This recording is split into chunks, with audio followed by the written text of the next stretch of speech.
اگلا سوال حضور جناب ہرچند سنگھ دہریوال جی کا ہے، جو بیڈ فورڈ سے تشریف لائے ہیں. میں ان سے درخواست کروں گا تشریف لائیں.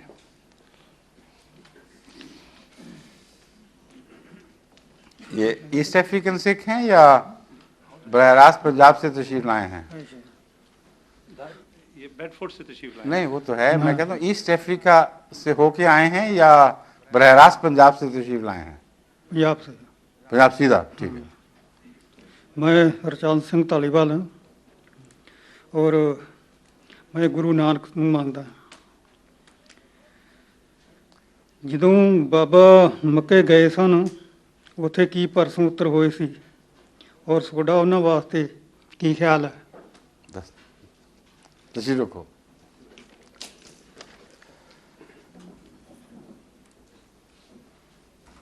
بابا صاحب کے متعلق دو گواہیاں ملتی ہیں.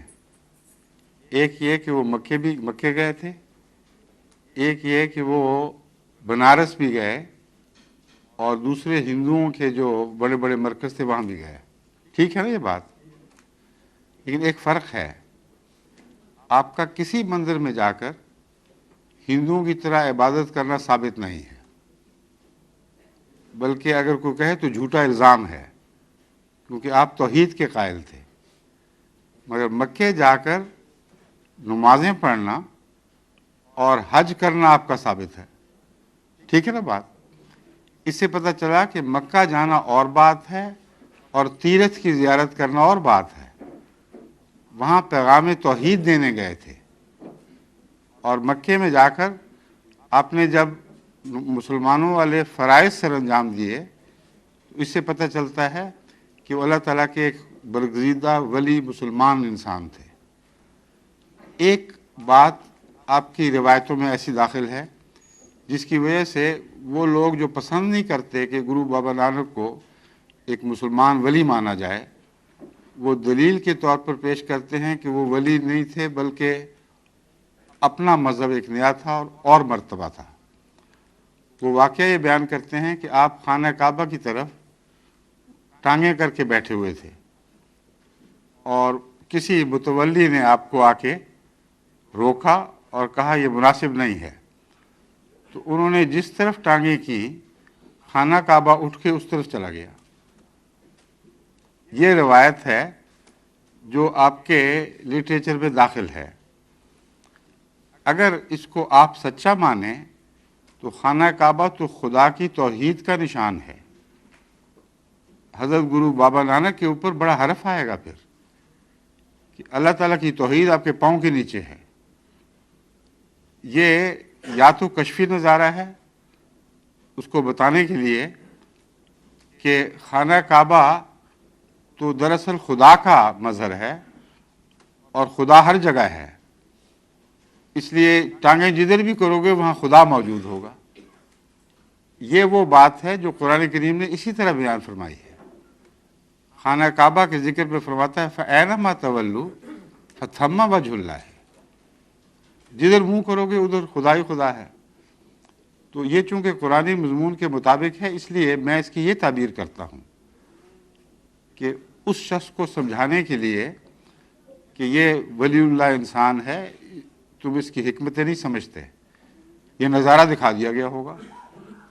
مگر خانہ کعبہ کی تعظیم ثابت ہے آپ سے. پھر کبھی ایک دفعہ بھی یہ واقعہ ثابت نہیں کہ آپ نے مثلا گیتا یا وید کو حمائل بنا کے اپنے اوپر گلے میں ڈالا ہو. مگر جس کو آپ پوتھی شریف کہتے ہیں وہ قرآن کریم ہے. وہ گردن میں حمائل رہتا تھا، جس کا مطلب ہے کہ آپ کلام الہی کی عزت کرتے تھے، اس کو سچا جانتے تھے.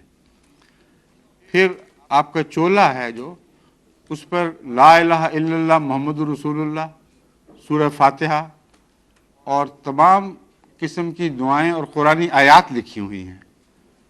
ایک شخص جو کسی مذہب کا منکر ہو اور قول کا سچا ہو اور بہادر ہو، وہ کیا لوگوں کے سامنے جھوٹا دکھاوا کر سکتا ہے؟ مذہب کوئی اور ہو اور دکھائے کچھ اور. اس لیے حضرت گرو بابا نانک کی عزت کا تقاضا ہے کہ جو انہوں نے اپنے آپ کو دکھایا وہی ان کے دل کا حال جانے. بس ہم تو اس تاریخ سے حوالہ دیں گے جس کے ثبوت زندہ موجود ہیں. چولا بابا نانک آج تک ڈیرہ بابا نانک میں موجود ہے، اس کی زیارت بھی ہوتی ہے. یہاں اس کے جو متولی ہیں انہوں نے اس کی ویڈیو یہاں آ کے دکھائی بھی ہم سب کو. صاف اس میں لا الہ الا اللہ محمد رسول اللہ سورہ فاتحہ اور کلمات الہی دکھائی دیتے ہیں، بلکہ پڑھے جاتے ہیں. اور پوتھی کے متعلق جیسا کہ میں بیان کروں، حضرت مسیح علیہ السلام نے شروع سے یہ کہنا شروع کیا کہ خدا تعالیٰ سے اطلاع پا کر آپ نے بتایا کہ یہ پوتھی جو ہے قرآن کریم ہے، اور آج تک کسی سکھ نے انکار نہیں کیا. چولا بابا نانک نے کبھی انکار نہیں کیا. اور یہ بات سکھ قوم کی کم سے کم بنیادی شرافت کی مظہر ضرور ہے. مولوی انکار کر دیتے ہیں بات کا، سکھ خاموش ہو جاتے ہیں.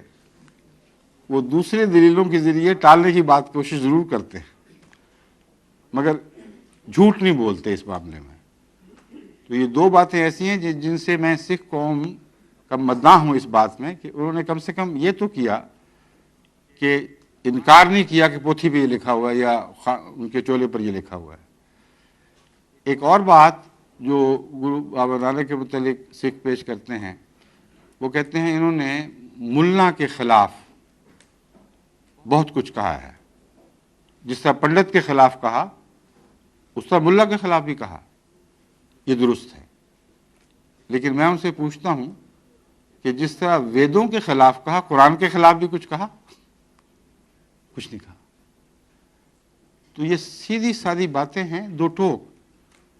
اصل میں حضرت گرو بابا نانک کا مقام یا تو ولی اللہ کا ہے مسلمانوں کے نزدیک، یا ایک ایسے شخص کا ہے جس نے خدا پر جھوٹ بولا ہے. جماعت احمدیہ مجبور ہے آپ کو نیک سمجھتے ہوئے یہ معنی کرنے کے کہ آپ خدا کے ایک ولی اللہ تھے، صوفی تھے. ہندوؤں سے آپ نے بہت سے پھل پائے جن کو توحید کے حضور پیش کر دیا. یعنی تبلیغ کر کے جو پھل آپ کو ملے وہ خدا کے توحید کے قدموں میں ڈالے. مسلمان بھی ان کے ساتھ اسی طرح درویش بن کر ساتھ رہے. بھائی مردانہ کا نام آپ جانتے ہیں. تو صاف پتہ چلتا ہے کہ بزرگ صوفی تھا جو خدا تعالیٰ سے الہام یافتہ تھا. اور ایک اور ثبوت اس بات کے حق میں یہ ہے کہ اس زمانے میں تو مولوی بہت ہی سینسٹیو تھے کسی کے مرتد ہونے پر، لیکن ایک بھی واقعہ نہیں کہ حضرت گرو بابا نانک کے مسلمان مریدوں پر کسی نے یہ الزام لگایا ہوا ہے کہ تم اپنا دین چھوڑ کے کوئی اور دین لے چکے ہو. تو یہ ساری تاریخ کی ایسی کھلی گواہیاں ہیں کہ میرے نزدیک آپ کو تسلیم کرنا چاہیے. جو اختلاف ہوئے ہیں وہ حضرت گرو بابا نانک کے زمانے میں نہیں ہوئے. یہ سیاسی اختلاف ہوئے ہیں اورنگزیب کے زمانے میں. اور اورنگزیب کے زمانے میں چونکہ مغلیہ سلطنت پنجاب کے اوپر اپنے حکومت کا تسلط مضبوط کرنا چاہتی تھی، اس لیے انہوں نے سکھوں سے چھیڑخانی شروع کر دی. نتیجہ یہ ہوا کہ وہ دور ہٹنے شروع ہو گئے. اور چونکہ حاکم وقت مسلمان تھا اس لیے مسلمان سے الرجک ہو گئے. بس ایک سیاسی جنگ تھی جس نے مذہب کو تبدیل کر دیا. یہ میرا تاثر ہے. شکریہ.